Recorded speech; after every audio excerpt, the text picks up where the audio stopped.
एक समय की बात है, चमकौली नामक गांव में अक्सर अजीबोगरीब घटनाएं हुआ करती थीं।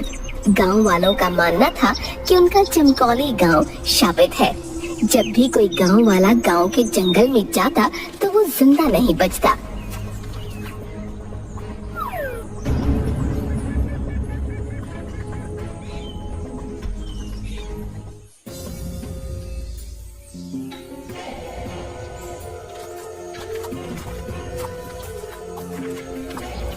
गांव का चंदू किसान अपनी गाय के साथ जंगल के रास्ते होते हुए गांव जा रहा था। अरे रात काफी हो गई है, मुझे जल्दी निकलना चाहिए था, लेकिन ये गौरी जंगल में चरने लग गई और देर हो गई।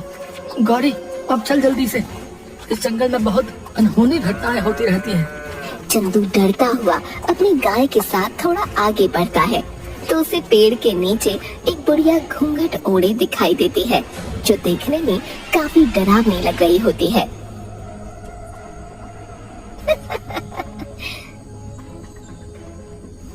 ओह, अच्छा तो तुम आ ही गए। अच्छा हुआ कोई तो इस जंगल में आया।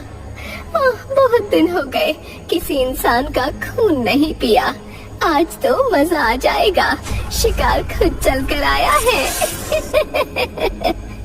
कौन हो तुम? हमें जाने दो, हमको अपने गांव जाना है।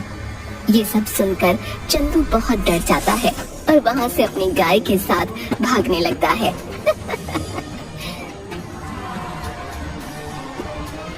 भाग, अरे तेज भाग मेरी गौरी, नहीं तो आज हम दोनों नहीं बच पाएंगे।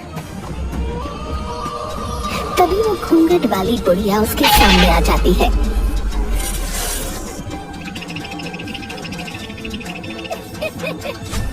में लंबे लंबे नाखूनों से चंदू को मार डालती है, उसके बाद उसकी गाय को भी।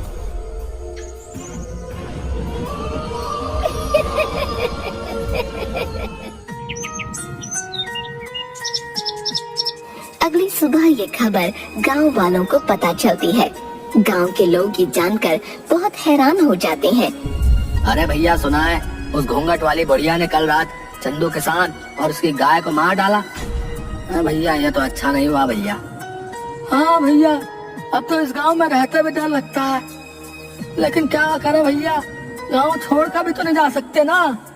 और जो जंगल है वो गांव के बीचों बीच ही पड़ता है भैया, आखिर जाए भी तो कहाँ। और ये बोलते हुए वो दोनों बहुत उदास हो जाते हैं। चंदू के मरने की खबर उसके घर पहुंचती है। चंदू किसान का बेटा पप्पू जोर जोर से रो रहा होता है।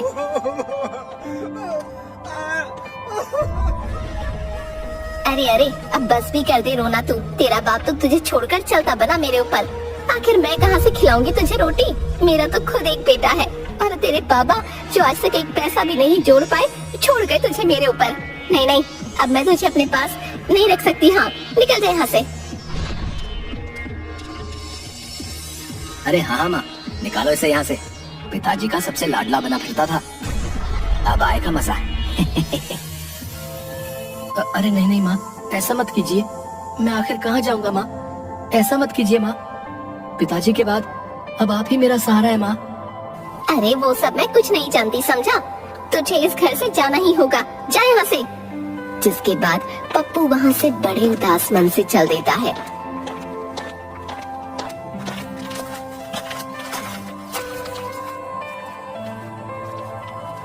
चलते चलते वो गांव के उसी जंगल में आ जाता है।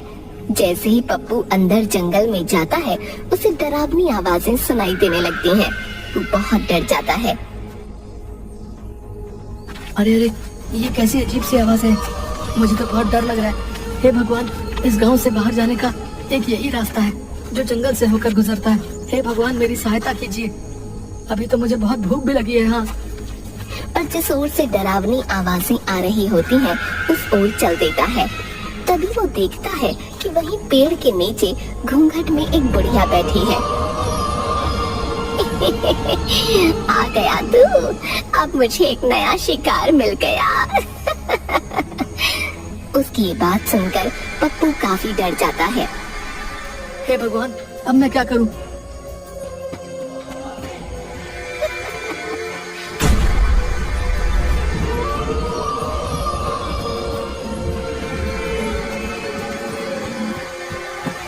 भागते भागते पप्पू एक गड्ढे में गिर जाता है।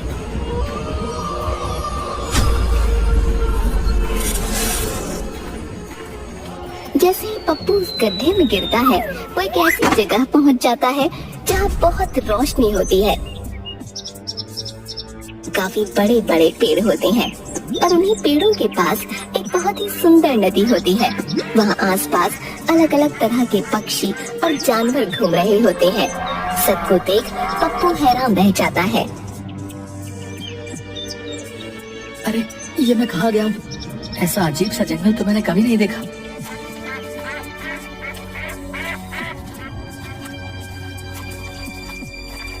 तभी वो थोड़ी दूर चलता है कि उस जंगल में गांव के वो लोग जो मर गए थे पेड़ से बंधे थे और साथ में पप्पू के बाबा भी थे। पप्पू ये देखकर हैरान रह जाता है और अपने बाबा के पास आ जाता है। अरे बाबा, आप जिंदा है? आपको पता है, मुझे लगा था मैंने आपको खो दिया, लेकिन आप तो जिंदा है। लेकिन आप यहाँ कैसे आए? पप्पू की इन बातों का उसके बाबा पर कोई असर नहीं हो रहा था। अरे बाबा, आप बोलते क्यों नहीं? तभी पप्पू के पास एक अजीब सा दिखने वाला आदमी आता है जिसकी 3 आंखें होती हैं। पप्पू उसे देखकर हैरान हो जाता है। अरे बेटा, तुम मुझसे डरो मत, मैं तुम्हें कुछ भी नहीं करूँगा। इस जादुई जंगल में आसानी से कोई नहीं आ सकता। अगर तुम यहाँ आए हो तो जरूर तुम में कोई खास बात अवश्य है। लेकिन आप कौन है? और यहाँ पर मेरे गांव के वो सारे लोग मौजूद हैं जो मर गए थे, यहाँ तक कि मेरे बाबा भी। मेरी तो कुछ समझ नहीं आ रहा है। बेटा, मैं इस जंगल में कई वर्षों से तपस्या कर रहा था कि अचानक एक दिन यहाँ पर एक औरत जो पिशाचिनी थी वो आ गई। कई वर्षों की तपस्या के बाद मुझे एक मंत्र मिला जिससे मैं सबसे शक्तिशाली हो सकता था और हमेशा के लिए अमर भी।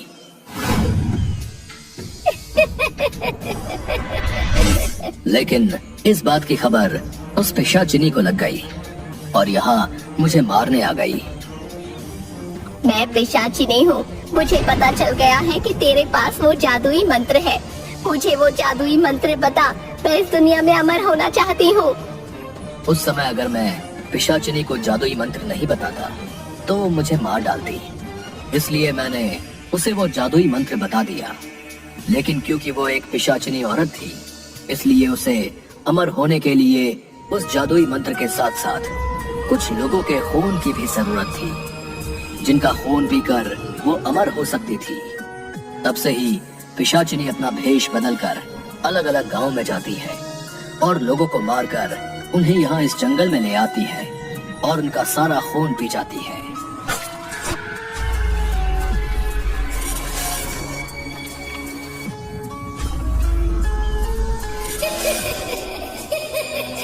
तीन आंखों वाले आदमी की ये बात सुनकर दंग रह जाता है।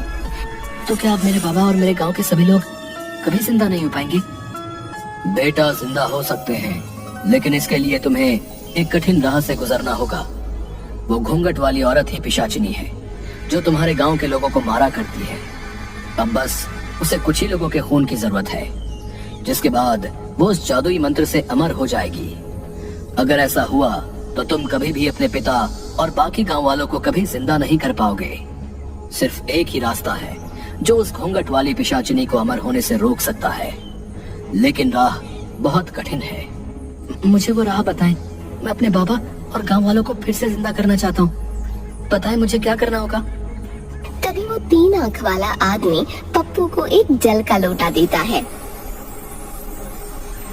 पप्पू, इस सिद्ध जल के कलश को लेकर तुम्हें उस पिशाचिनी के पास जंगल में जाना होगा और जिस वृक्ष के नीचे वो अपने शिकार का इंतजार करती है, उसी वृक्ष के ऊपर एक उल्लू निवास करता है। उसी उल्लू में उस पिशाचिनी के प्राण हैं। अगर उस उल्लू के ऊपर तुम इस सिद्ध जल को छिड़क दो तो उसका अंत निश्चित है। आप मुझ पर भरोसा करें, मैं अपने बाबा और गांव वालों के लिए अपने प्राणों से खेल जाऊंगा। कलश लेकर तो तुम जाओगे, लेकिन ध्यान रहे, ये कलश अगर गलती से पिशाचिनी ने छू लिया तो इसकी सारी शक्ति खत्म हो जाएगी। एक बात और, ये काम तुम्हें सूर्यास्त के वक्त ही करना होगा।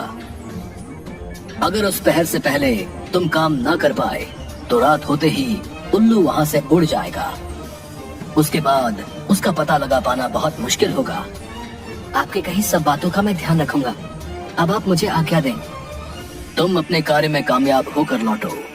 सभी का आशीर्वाद तुम्हारे साथ है।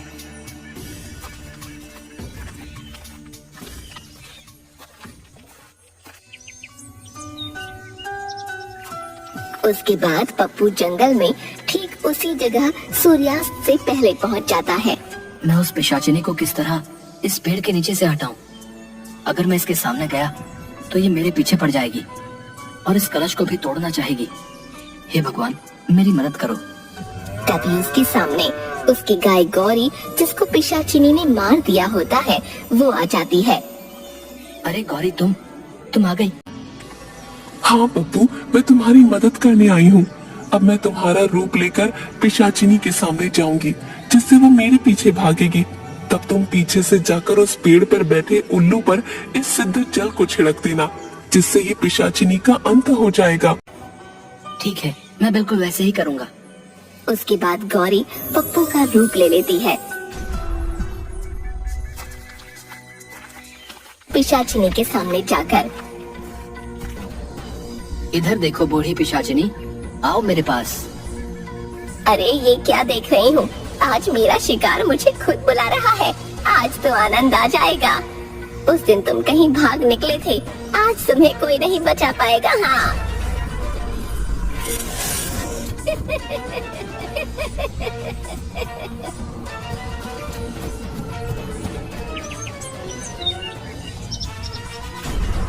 सूर्यास्त होने ही वाला है।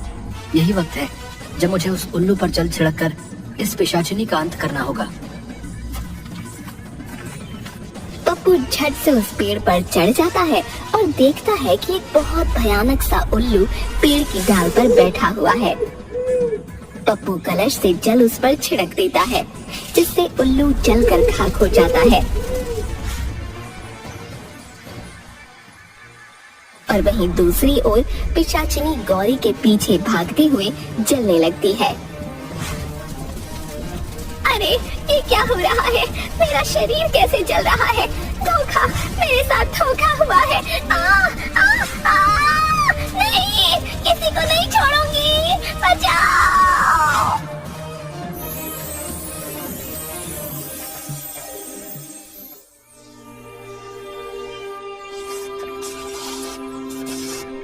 धन्यवाद ईश्वर, मैं इस राक्षसी का अंत करने में सफल हुआ।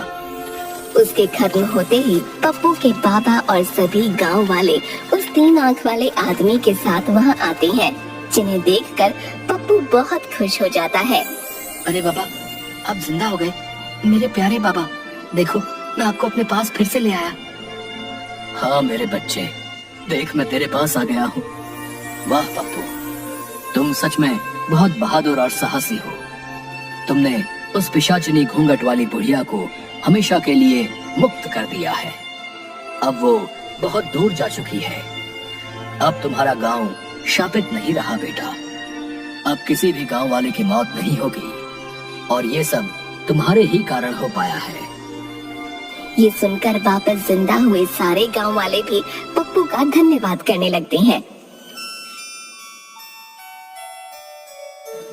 मुझे माफ कर दो पप्पू, मैंने तुम्हारे साथ बहुत गलत व्यवहार किया। मेरे मन में आपके लिए कोई कड़वाहट नहीं है माँ। देखो पिताजी अब हमारे साथ हैं। हम सब अब साथ रहेंगे। अरे वाह बेटा, तुमने जो हमारे लिए किया वो कोई नहीं कर सकता था। तुम वाकई ही हमारे गांव के नायाब हीरे हो। हाँ, हम तो तुम्हें पाकर धन्य हो गए बेटा।